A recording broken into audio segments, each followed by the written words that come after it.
There's no feeling more intense than starting over. If you deleted your homework the day before it was due, as I have, or if you left your wallet at home and you have to go back after spending an hour in the commute. If you won some money at the casino and then put all your winnings on red but it came up black. If you got your best shirt dry cleaned before a wedding and then immediately dropped food on it.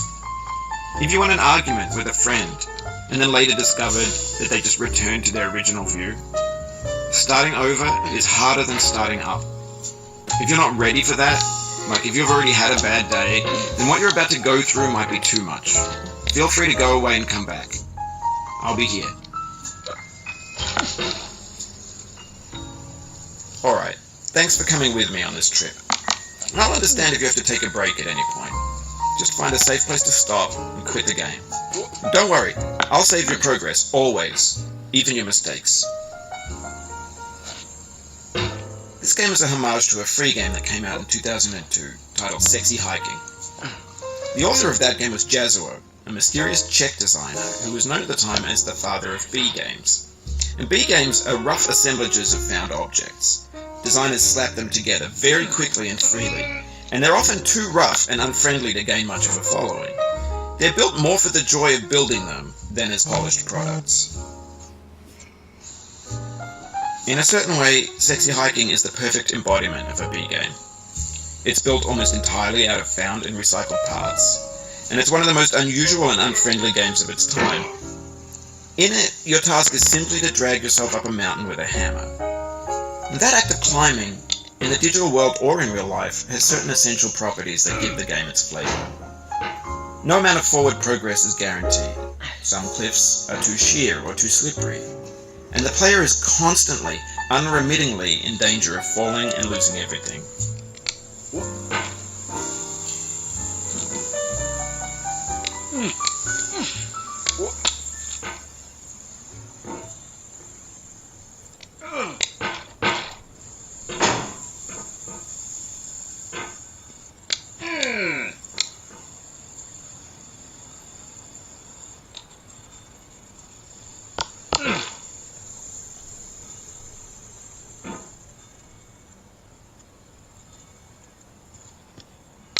Anyway, when you start Sexy Hiking, you're standing next to this dead tree that blocks the way to the entire rest of the game. It might take you an hour to get over that tree, and a lot of people never got past it. You prod and you poke at it, exploring the limits of your reach and your strength, trying to find a way up and over. And there's a sense of truth in that lack of compromise. Most obstacles in video game worlds are fake. You can be completely confident in your ability to get through them, once you have the correct method, or the correct equipment, or just by spending enough time. In that sense, every pixelated obstacle in Sexy Hiking is real.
The obstacles in sexy hiking are unyielding, and that makes the game uniquely frustrating. But I'm not sure Jazuo intended to make a frustrating game.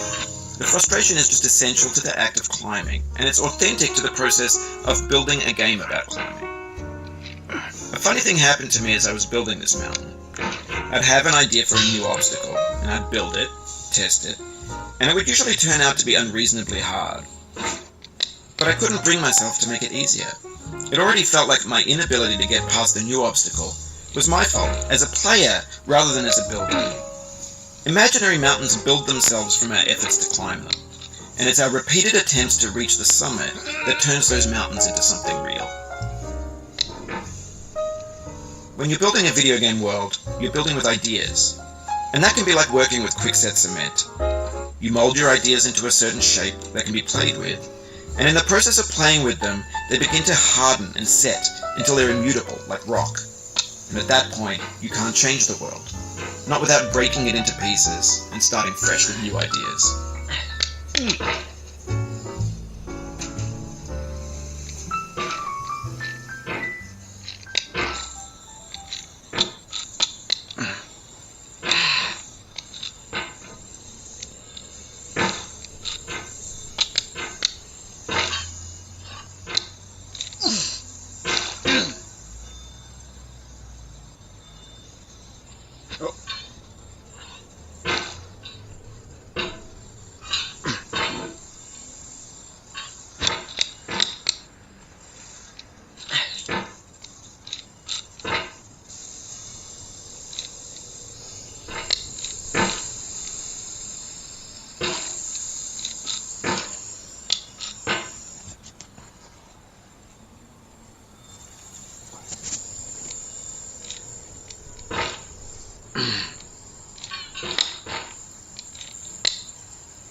You've done this part before. You know it's possible. Just do what you did the first time.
For years now, people have been predicting that games would soon be made out of prefabricated objects, bought in a store and assembled into a world.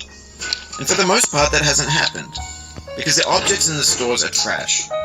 I don't mean they look bad or that they're badly made, although a lot of them are. I mean they're trash in the way that food becomes trash as soon as you put it in the sink. Things are made to be consumed and used in a certain context, and once the moment is gone, they transform into garbage. In the context of technology, those moments pass by in seconds.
Over time, we've poured more and more refuse into this vast digital landfill that we call the internet.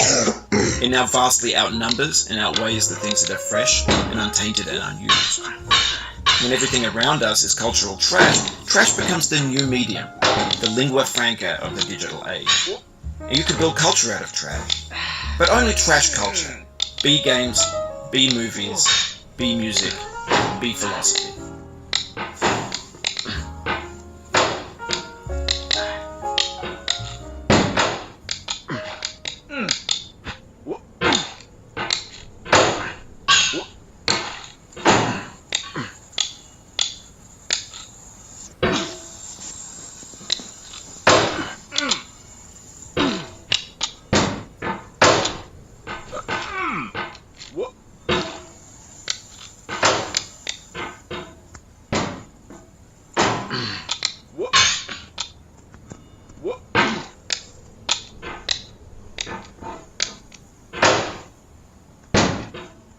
The vertical wall here has a way of getting it harder the more times you try it.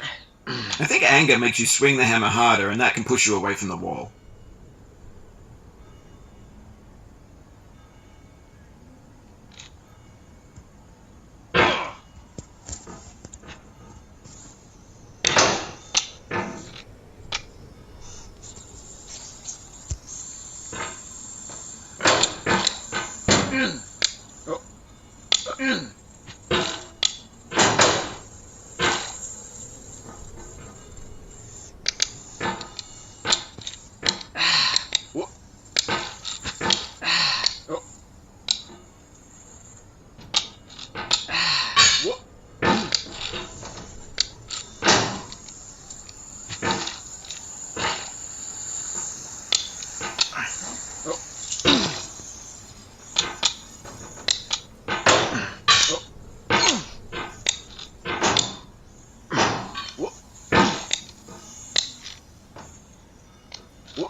Oh, you just lost a lot of progress. That's a deep frustration, a real punch in the gut.